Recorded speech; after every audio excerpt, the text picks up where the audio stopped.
नमस्कार, 20 मिनट 20 खबर में आपका बहुत बहुत स्वागत है। मैं हूं आपके साथ ऋषिका। अगले 20 मिनट में हम आपको 20 अहम खबरों से रूबरू कराने वाले हैं। तो चलिए शुरू करते हैं 20 मिनट में 20 खबरों का सिलसिला। डूंगरपुर में अंधविश्वास के कारण एक किशोरी ने बहन की हत्या कर दी। मिली जानकारी के मुताबिक घटना चीतरी थाना के झिंझवाफला गांव की है। रविवार रात दशा माता की पूजा अर्चना चल रही थी। इसी दौरान 15 साल की किशोरी ने खुद पर देवी आने की बात कही। उसके बाद वो तलवार लेकर दौड़ने लगी, जिससे वहां बैठे लोगों में हड़कंप मच गया। वे सभी इधर उधर भागने लगे।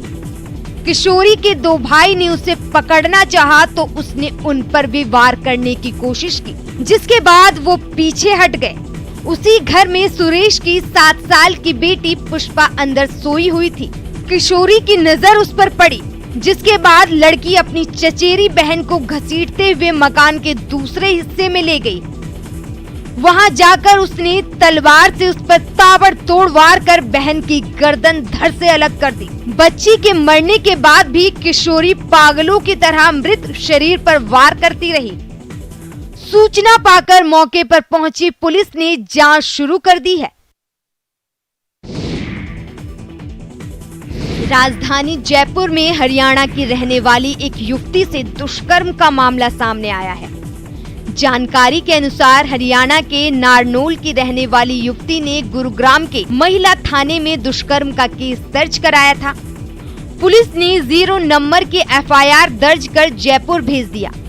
मिली जानकारी के मुताबिक रिपोर्ट में युवती ने आरोप लगाया कि शानू नाम के युवक से उसकी मुलाकात 4 साल पहले हुई थी। उसने जून 2019 में जगतपुरा स्थित इंदिरा गांधी नगर में युवती के साथ दुष्कर्म किया। इसके बाद ब्लैकमेल कर शोषण करता रहा और विरोध करने पर मारपीट भी करता। बदनामी के डर से चुप रही युवती ने परिजनों को आपबीती बताई, जिसके बाद पीड़िता ने मारपीट और दुष्कर्म की धाराओं में केस दर्ज कराया। लेकिन वारदात की जगह जयपुर होने की वजह से पुलिस ने FIR खोना गोरियान थाने में जांच के लिए भेज दी। खोना गोरियान थाना प्रभारी केस की जांच करेंगे। 12 में मौसम की मार से किसानों की सोयाबीन की फसल चौपट हो रही है।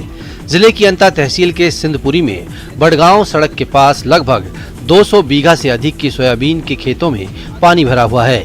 लगातार बारिश के कारण सोयाबीन सड़ने गलने लगी है। किसान बंशी मीणा बताते हैं कि पिछले साल भी इन खेतों में पानी भर गया था। परेशान किसान बताते हैं कि समय पर ड्रेनों की सफाई खुदाई नहीं होने के कारण पानी की निकासी नहीं हो पाती, जिसका खामियाजा उन्हें भुगतना पड़ता है। किसानों का आरोप है कि उन्हें प्रधानमंत्री फसल बीमा का भी कोई फायदा नहीं मिलता है। अति बरसात होने के कारण फसलें नष्ट हो चुकी है।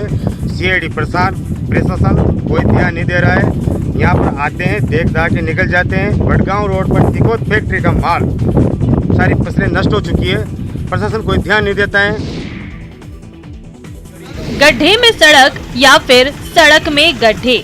अजमेर में इन गड्ढों वाली सड़कों की हालत ऐसी बन चुकी है कि सावधानी हटी दुर्घटना घटी। हास्यास्पद तो ये है कि जिला प्रशासन को दिखाई नहीं दे रहा है और न ही नगर निगम को। लाखों खर्च कर बनाई इन सड़कों की दशा और दुर्दशा को देखने वाला कोई नहीं है। दिन के समय में तो फिर भी गनीमत है, पर रात का सफर तो बिल्कुल ही नहीं। हैरत तो इस बात की है कि शहर के पॉश एरिया की सड़कों की हालत भी ऐसी है।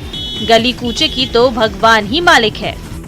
तो शहर में इतने सारे खड्डे हो रहे हैं, जगह जगह पर पानी भरा हुआ है गड्ढों में। और बरसात के दिनों में तो इन दिनों काफ़ी परेशानी हो रही है आने जाने में। स्मार्ट सिटी कहते हैं अजमेर को, लेकिन बिल्कुल भी स्मार्ट नहीं है। जगह जगह कचरा, गंदगी और खड्डे, जगह जगह पानी भरा हुआ है। बिल्कुल भी व्यवस्था ढंग की नहीं है। हादसे हो सकते हैं इस तरह के गड्ढों में, पता भी नहीं चलता कि उसकी गहराई कितनी है।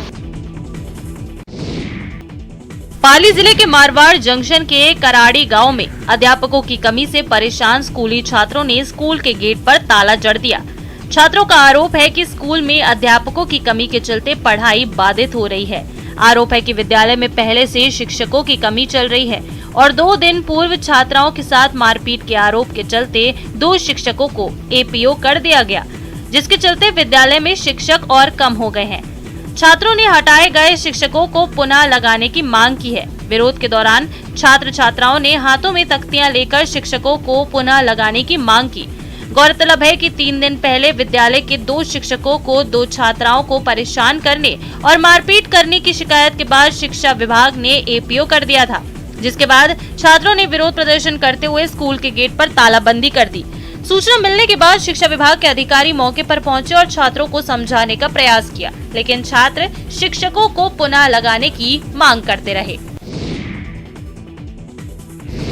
झुंझुनू के सूरजगढ़ पुलिस की बड़ी लापरवाही सामने आ रही है।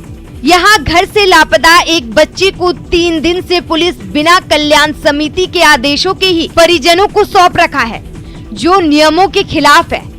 जानकारी के मुताबिक सूरजगढ़ कस्बे से एक 14 वर्षीय बच्चा 27 जुलाई को अचानक लापता हो गया। परिजनों ने बच्चे की गुमशुदगी थाने में दर्ज करवा दी। 29 जुलाई को शाम 7 बजे बच्चा परिजनों को मिल गया तो परिजनों ने इसकी सूचना पुलिस को दी, लेकिन पुलिस ने मामले को गंभीरता से नहीं लिया और सुबह थाने आने की बात कहकर परिजनों को टाल दिया। इसके बाद जब परिजन दूसरे दिन 30 जुलाई को थाने पहुंचे तो कुछ आईडी वगैरह मंगवाई और वापस भेज दिया। इसके अगले दिन 31 जुलाई को फिर से परिजन थाने पहुंचे तो भी ये कहते हुए वापस भेज दिया कि आज संडे है, सोमवार को आना, झुंझुनू कोर्ट चलेंगे। जबकि कानून ये कहता है कि बच्चा जब भी मिले, किसी भी समय मिले, उसी समय बाल कल्याण समिति के सामने पेश करना होगा। बच्चे के लिए आगामी निर्णय बाल कल्याण समिति को लेना होता है। बीकानेर में यूआईटी की ओर से जारी किए गए घर खाली करने के नोटिस के खिलाफ अंबेडकर कॉलोनी और शिवबाड़ी के लोगों ने कलेक्ट्रेट पर प्रदर्शन किया। कांग्रेस नेता कन्हैया लाल झानवर के नेतृत्व में दोनों कॉलोनियों के निवासी कलेक्ट्रेट कार्यालय पहुंचे, जहां लोगों ने यूआईटी के खिलाफ जमकर नारेबाजी की। इस दौरान झानवर के नेतृत्व में 5 सदस्यीय दल ने जिला कलेक्टर के नाम ज्ञापन सौंपा। कांग्रेस नेता ने बताया कि यूआईटी की ओर से क्षेत्र में बसी हुई कॉलोनियों को खाली करने का नोटिस जारी किया गया है, जहां पर सारी आबादी गरीब तबके की है। अगर किसी भी तरह से खाली करवाया गया तो बड़ा जन आंदोलन छेड़ा जाएगा। अपनी ही सरकार के खिलाफ मोर्चा खोलने पर भी कहा कि जल्द ही यूडीएच मंत्री से मुलाकात करेंगे और जनता से जुड़े मुद्दे पर अवगत कराएंगे। भरतपुर के वसंत विहार कॉलोनी में महिलाएं शराब का ठेका हटाने को लेकर डटी हुई हैं। यहाँ सैकड़ों की तादाद में महिलाएं सड़क को जाम करके बैठी रहीं। करीब 3 घंटे तक चिलचिलाती धूप में महिलाओं ने प्रदर्शन किया। इस दौरान 4 महिलाओं की तबीयत भी खराब हो गई, जिनमें से 2 महिलाओं को आनन फानन में अस्पताल ले जाया गया। मौके पर पहुंची पुलिस लगातार महिलाओं को समझाती बुझाती रही, लेकिन महिलाएं मानने को तैयार नहीं हुई। उसके बाद उपखंड अधिकारी देवेंद्र परमार मौके पर पहुंचे और महिलाओं को समझाया। हमें तो यही सुनवाई है, दारू का ठेका उठ गया है, कोई समस्या नहीं, यही समस्या है। देखा है इसके अगेंस्ट में हमने जान लिया कि यहाँ बगल में छात्रावास भी है और इससे जो एक इनका कहना है कि नियमों के अंतर्गत आ जाता है और यहाँ दारू पी के लोग बात बचाते हैं, उससे बेरोजगार मैंने यहाँ तक इनको दूरी तो बहुत कम है। इनको वैक्स जवानों को भी बुलाया तुरंत नियमों के भाई नियम में नहीं आता तो बिल्कुल इसको शिफ्ट करवाएंगे। संयुक्त राष्ट्र के शांति मिशन के दौरान अफ्रीका के कांगो में प्रदर्शनकारियों के हमले में शहीद दीकर के लाल शिशुपाल बगरिया का पार्थिव शरीर विभिन्न इलाकों से होता हुआ उनके गांव बागरियों का पास पहुंचा। शिशुपाल को देखकर पूरा परिवार भावुक हो गया। पत्नी कमला देवी अपने पति को देखकर वंदे मातरम के नारे लगाने लगी, फिर भावुक हो गई। उन्होंने पति के करीब जाकर उन्हें सैल्यूट किया। शहीद को उनके बेटे प्रशांत चौधरी ने मुखाग्नि दी। इससे पहले तिरंगा रैली निकाली गई और देशभक्ति के गगनभेदी नारों से आसमान गूंज उठा। उन्होंने काफ़ी कम लम्हे गुजारे हैं और जो भी उन्होंने देश के लिए किया, दूसरे कंट्री में जाके वहाँ पे शांति बनाई मेरा बस यही जानना है कि आखिर में हुआ क्या था वहाँ पे। हमें इसकी पूरी जानकारी चाहिए, इसकी पूरी जांच होनी चाहिए। वहाँ पे क्या घटना हुई थी, किस चीज़ की वजह से इतना बड़ा एक शांति मिशन में इतना बड़ा हादसा हुआ है। राजस्थान में इस साल मॉनसून ने सभी रिकॉर्ड तोड़ दिए हैं। जुलाई में पिछले 66 सालों के बाद सबसे ज्यादा बारिश दर्ज की गई है। श्री गंगानगर में एक ही महीने में पूरे सीजन से भी ज्यादा बारिश दर्ज हो चुकी है। तो राजस्थान के 2 जिलों में अभी भी औसत से कम बारिश दर्ज की गई है। जी हाँ, तय समय से कुछ देरी में प्रदेश में एंट्री करने वाले मॉनसून ने झमाझम बारिश से प्रदेश को तरबतर कर दिया है। साल 1956 के बाद जुलाई के महीने में प्रदेश में रिकॉर्ड तोड़ बारिश दर्ज की गई है। 66 सालों पहले 1956 में राजस्थान में प्रदेश में 308 मिलीमीटर बारिश दर्ज की गई थी, जिसके बाद इस बार जुलाई माह में 270 मिलीमीटर बारिश दर्ज की जा चुकी है। मौसम विभाग के निदेशक राधेश्याम शर्मा ने बताया कि जुलाई में औसत बारिश का आंकड़ा 161.4 मिलीमीटर है, लेकिन इस बार 67% ज्यादा यानी 270 मिलीमीटर बारिश हो चुकी है। इस वर्ष जुलाई के माह में पूरे राजस्थान में पिछले 66 वर्षों का रिकॉर्ड तोड़ 270 mm बारिश दर्ज की गई है, जो कि जुलाई के माह के औसत से करीब 67% ज्यादा दर्ज की गई है। अपने बच्चों का जन्मदिन तो आपने भी मनाया होगा, लेकिन आज हम आपको एक ऐसे शख्स से रूबरू करवाने जा रहे हैं जो 18 साल पहले लगाए 250 करंज के पौधे का हर साल जन्मदिन मनाते हैं। ग्रीन कमांडो के नाम से मशहूर बालोद के दल्ली राजहरा निवासी वीरेंद्र सिंह पर्यावरण में संतुलन बनाने का लगातार प्रयास कर रहे हैं। इस कड़ी में वो आज तक हजारों पौधे लगा चुके हैं, जिस पर भारत सरकार उन्हें कई पुरस्कारों से सम्मानित कर चुकी है। ग्रीन कमांडो ने आज से 18 साल पहले करंज के 250 पौधे लगाए थे, जो आज पेड़ का रूप ले चुके हैं। ग्रीन कमांडो ने हर साल की तरह इस साल भी बच्चों के साथ मिलकर इन पौधों का जन्मदिन मनाया। आयोजन जन्मदिन का था, लिहाजा पूरा माहौल भी उसी रंग में रंगा हुआ था। बैलून से पूरे पौधों को सजाया गया था। इस दौरान पौधों की आरती उतारने के बाद केक काटकर बच्चों को बांटा गया। ग्रीन कमांडो वीरेंद्र सिंह की माने तो लगातार उजाड़ हो रही प्रकृति को संरक्षित और सुरक्षित करने की वो कोशिश कर रहे हैं। इसके लिए वो न केवल खुद पौधे लगाते हैं, बल्कि दूसरे लोगों से भी ऐसा करने की अपील करते हैं। इस समय शहर शहर कांवड़ यात्रा निकाली जा रही है। दौसा से कांवड़ यात्रा की अनोखी तस्वीरें सामने आई हैं। इस कांवड़ यात्रा में शिव भक्ति और देशभक्ति का अनोखा संगम देखने को मिला है। भर्तृहरि धाम से आई कांवड़ यात्रा में कांवड़िए 300 फीट का तिरंगा लेकर चल रहे थे, जो आकर्षण का केंद्र बना हुआ था। जैसे ही विशाल तिरंगे की यात्रा दौसा शहर से गुजरी, लोग अपने घरों की छतों से इसे देखने लगे, वहीं कुछ इसे अपने मोबाइल में कैद करने लगे। इस आकर्षक दृश्य को देखकर सभी का मन अभिभूत हो गया। सावन का तीसरा सोमवार है और आज शिव भक्त पूरी तरह शिव भक्ति में सरोकार नजर आ रहे हैं। मेरे पीछे जो आप तस्वीरें देख पा रहे हो, ये दौसा का गांधी तिराया है और ये कांवड़िए हैं जो तिरंगा यात्रा लेकर आए हैं। और ये तिरंगा यात्रा 300 फीट लंबी तिरंगा यात्रा है, जो दौसा शहर में आकर्षण का केंद्र बनी हुई है। और इस तिरंगा यात्रा जो भरतरी से ये कांवड़िए आए हैं और गेटोलाव धाम पहुँच रहे हैं। मेंढक बना दूल्हा, मेंढकी दुल्हन, जमकर नाचे बाराती और धूमधाम से हुई शादी। शहरों महानगरों में रहने वाले कुछ लोगों के लिए भले ही बारिश एंजॉयमेंट का एक जरिया हो, लॉन्ग ड्राइव पर जाने का एक और मौका हो, लेकिन गांव देहात में ऐसा नहीं है, क्योंकि बरसात पर उनकी उम्मीदें टिकी होती हैं। मेंढक मेंढकी की शादी की ये तस्वीरें झारखंड के गढ़वा से आई हैं। जिले में मानसून की बेरुखी ने किसानों को परेशान कर दिया है।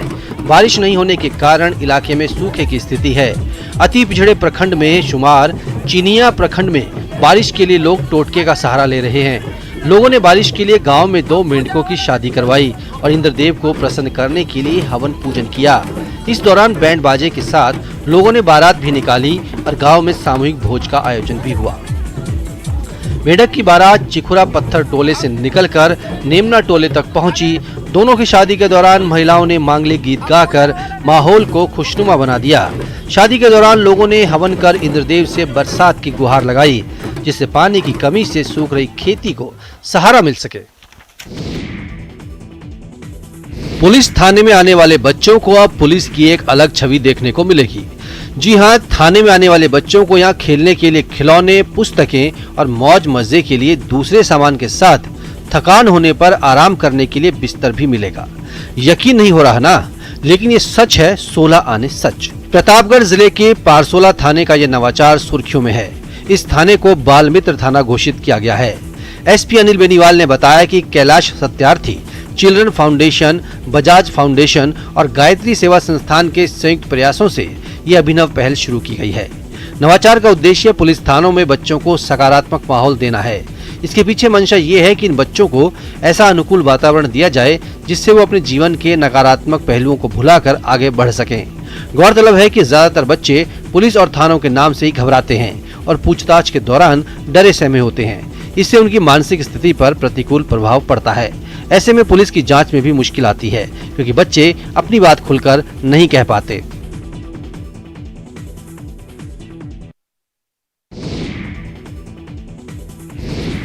जिनका कुंद के समान पुष्प और चंद्रमा के समान गौर शरीर है, जो पार्वती जी के प्रियतम और दया के धाम है, और जिनका दीनों पर स्नेह है, वो कामदेव का मर्दन करने वाले शंकर जी कृपा करें। तस्वीरें सिरोही के सारणेश्वर महादेव की हैं। मान्यता है कि शिवरात्रि के दिन कुंड में मां गंगा खुद भगवान के अभिषेक के लिए प्रकट होती हैं। कुंड के पानी का प्रताप ऐसा है कि लगाने वाले चर्म रोग से दूर होने का दावा करते हैं। चमत्कार ऐसा कि अलाउद्दीन खिलजी को भी यहाँ झुकना पड़ा था। जी हाँ, ये मंदिर कट्टर शासक अलाउद्दीन खिलजी को भी पीछे हटने पर मजबूर होने के कारण बना था। बताया जाता है कि इस मंदिर के पीछे की बावड़ी के जल से खिलजी के शरीर का रोग दूर हुआ। उसके बाद उसने इस मंदिर में तोड़फोड़ करने की हिम्मत नहीं की। 1298 में अलाउद्दीन खिलजी ने गुजरात के सिद्धपुर स्थित रुद्रमाल का महादेव मंदिर को तहस नहस किया और वहां के शिवलिंग को गाय की खाल में बांधकर सिरोही के रास्ते लौटा। लेकिन सिरोही के महाराव ने उसे आगे नहीं जाने दिया और युद्ध में हराकर शिवलिंग को सिरोही में स्थापित किया। इस स्थान को आज सारणेश्वर महादेव के नाम से जाना जाता है। माना जाता है कि यहाँ सच्चे मन से जो भी मांगा जाता है वो जरूर पूरा होता है। तो आप भी इस सावन में यहाँ पहुंचकर अपनी मुराद पूरी करें। राजसमंद के आमेट का ये वो शिव मंदिर है जिसकी चर्चा पूरी दुनिया में होती है। यहाँ महाभारत काल से भगवान भोलेनाथ विराजमान है। यहाँ स्थापित त्रिशूल का इतिहास करीब 5000 साल पुराना है। मान्यता है कि इस मंदिर की स्थापना पांडवों के अज्ञातवास के समय भीमसेन ने की थी। कहा जाता है कि महाभारत काल में इस क्षेत्र को पाटन शहर के नाम से जाना जाता था। भूगर्भीय परिवर्तन से पाटन शहर जमीन में समा गया और यह एक विशाल पर्वत बन गया। इतिहासकार शंकर मीणा बताते हैं कि अज्ञातवास के समय भीमसेन ने यहाँ तपस्या की थी, जिससे भोलेनाथ का त्रिशूल जमीन से प्रकट हुआ था। त्रिशूल प्रकट होने पर भीमसेन ने भोलेनाथ की चौमुखी शिवलिंग की स्थापना की थी। जो अरावली की पहाड़ियाँ उनके बीच में एक प्राचीन शिव स्थान बसा हुआ है। इसके बारे में बताया जाता है कि पांडवों के काल से लगभग 5200 वर्ष पहले, जब पांडवों का जो काल था उस समय ये पाटन शहर के नाम से जाना जाता था। शिवनाल महादेव मंदिर के पास एक बावड़ी है जिसकी गहराई करीब 80 फीट है। इस बावड़ी का निर्माण जैन शैली में किया गया है। इसके पास जैन मंदिर के खंडर भी मौजूद हैं, जो पाटन शहर होने का प्रमाण देते हैं। 24 जुलाई से चंबा के ऐतिहासिक चौगान में लगने वाला मिंजर मेला 31 जुलाई को समाप्त हो गया।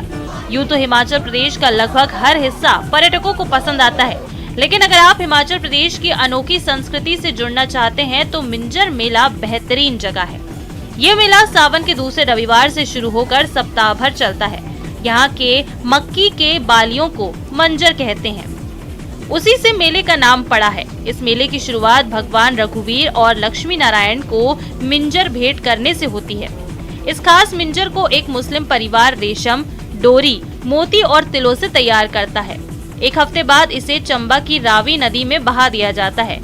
मिंजर मेले में पहले दिन भगवान रघुवीर की रथ यात्रा निकलती है और इसे रस्सियों से खींचकर चंबा के ऐतिहासिक चौगान तक लाया जाता है। हिमाचल से लगभग हर गांव का अपना एक देवता होता है, लिहाजा इस मेले में करीब 200 देवी देवता भी पारंपरिक तरीके से पहुंचे।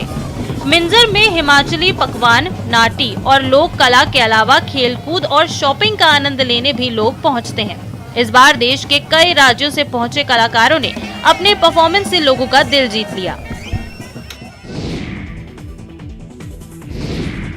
लाखों का सैलरी और ऐशो आराम आखिर कौन नहीं चाहता, लेकिन विदेश में मल्टीनेशनल कंपनी से इन सब को छोड़कर नैनीताल के दो दोस्त वतन इसलिए लौट आए हैं कि अपने यहाँ ही कुछ हासिल कर सकें। अब इन दोनों दोस्तों ने खुद की कंपनी तैयार कर दुकानदारों और ग्राहकों के बीच सेतु बनाने की ठानी है और पहाड़ के उत्पाद को एक पहचान देने का मन